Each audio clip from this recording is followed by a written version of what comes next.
Hello, I'm Katie Kelly. I'm the new chair of New Local. I was previously the Deputy Chief Exec at East Ayrshire Council in Scotland, and I've had quite a wide and varied career over 30 years in public service. And I've recently qualified as an executive coach and mentor. So the first question I have here is pick one quality that makes you a good leader. Well, I think if I was only to pick one quality that would make me a good leader, I'm going to surprise everybody and say vulnerability. Recognizing your own vulnerability means that you know that you can make mistakes and others round about you can make mistakes, and you can work together to really capitalize on a mistake and make things better from there on. Out of some of the biggest mistakes and errors across the world and across history, some of the best inventions have come. So I think vulnerability is very important to me. And if I can sneak one other wee bit in, I think for me is about being a kind servant leader. And for me, that means serving communities, which we'll probably talk about in other questions, but also serving the people who report to me. Okay, so my second question now, they are totally random. What makes a community powered leader? And are you one?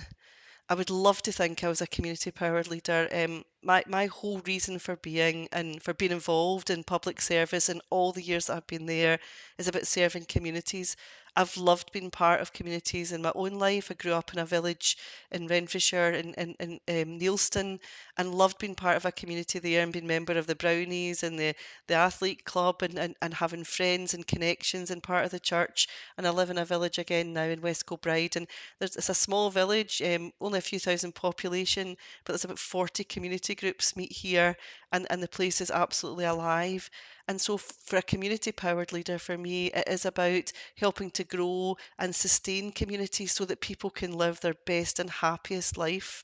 And I think that is so important, and it's what drives me in a value.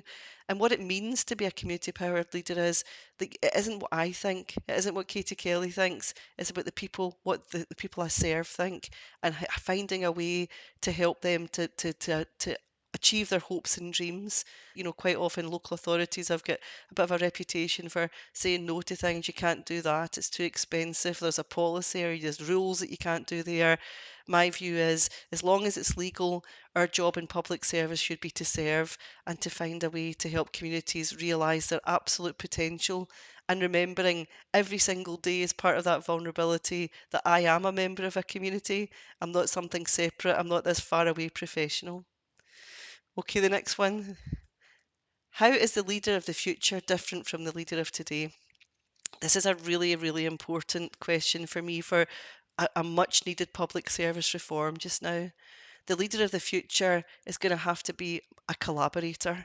And is that just a jargon word? It absolutely isn't. The leader of the future is absolutely going to have to be able to work across systems, across sectors, and actually be unselfish. The leader of the future must work across boundaries for a couple of reasons. One, the model we have for public service is no longer affordable in the way that is, and there's lots of segments of public service. There's the NHS, there's fire, there's police, there's local councils, there's the ambulance service, but then there's also the voluntary sector, the community sector, social enterprises.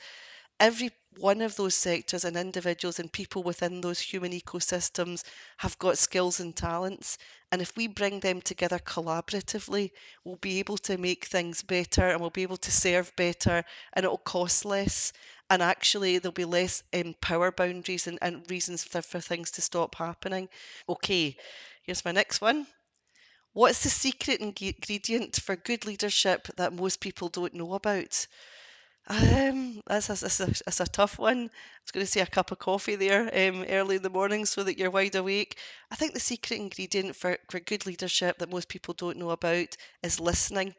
Deep listening and the silence between the space of hearing and listening is so important. If listening is done well and people are heard, the people we serve in communities, the employees, then better outcomes can come forward. And people maybe with intransigent views that don't want to change their mind about a certain topic that's maybe stopping something happening. If deep listening is practiced, people then can reflect and start to change views. So deep listening, I would say, is a big ingredient, and some really good strong coffee. Okay, so this is a tough one. Your CV, what are you most proud of and what do you most regret? Well, you know, many people that do know me know I was very famous for driving minis and I had a number of minis and I could have sold minis to people in a car showroom and I've been a great mini saleswoman. I don't regret that though, and it's a bit of a joke. But I think for me, I decided that I wanted to be in public service. I did have a secret ambition to be a children's TV presenter for quite a wee while, but it was a secret ambition, and I'm way too old to do that now. But I still love children's TV, and I probably would be my mastermind specialist subject of as children's TV. Um, so I'm most proud of my career in the public sector, and most recently, or towards the end of my career, before I stood down from East Ayrshire, I was absolutely delighted to be involved in national work around reducing and raising awareness around gambling harm, and also real deep research and a special advisory group that I was on around health inequalities in Scotland. I'm so passionate about that, and I know that by working in a community powered way, inequalities can be reduced. So I was really kind of honoured to be part of that, and I was honoured to be part of some national work around re-resourcing and looking at resources for violence against women. So what do I most regret? Well, probably the thing I most regret is that I didn't get to be the children's TV presenter, but you never know. Maybe after people watching this podcast, they might say, well, actually, there's an opening now for Katie to audition for a TV presenter for children's TV. It's been absolutely fantastic to be part of this. And as I say, it's morning and I've had some coffee, so I hope I've answered the questions fully.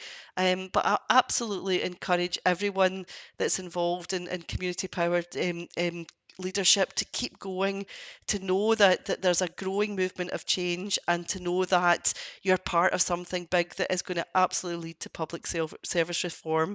And thank you so much for all the work that you're all doing out there to serve the brilliant communities of the UK.